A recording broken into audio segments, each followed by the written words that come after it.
They thought we were just another couple they could push around.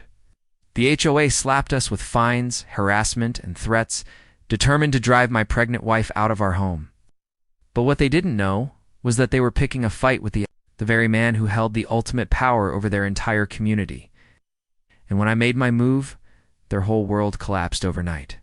Behind the scenes, while the HOA tightened its grip, the husband made strategic moves that would eventually level the playing field. To most, he appeared as nothing more than another frustrated resident.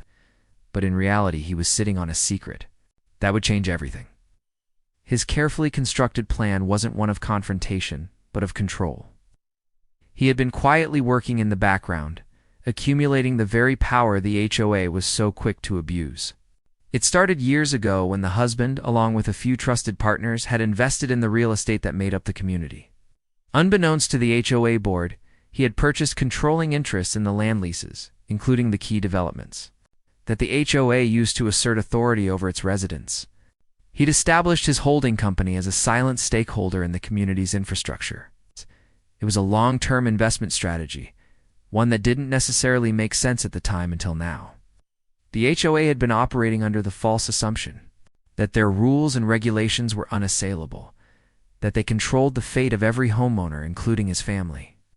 They believed the husband was just another resident who would buckle under the pressure of their harassment. What they didn't know was that he had already become their biggest nightmare. While the HOA threw its weight around, the husband began laying the groundwork to expose their abuses. He meticulously documented every violation, every illegal fine.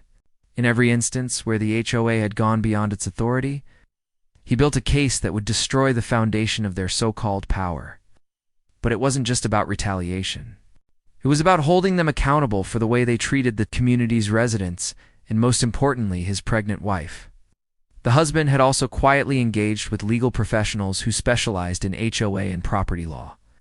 They started poring over the HOA's bylaws and operations, identifying cracks and inconsistencies in their practices.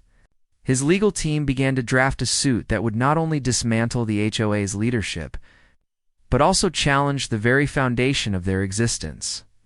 He had taken all the right steps, gathering evidence, consulting experts, and laying the groundwork for a decisive blow that would make the HOA's abuses public knowledge. But there was more to his plan than just legal action. The real power came from the financial control he had over the HOA's operations.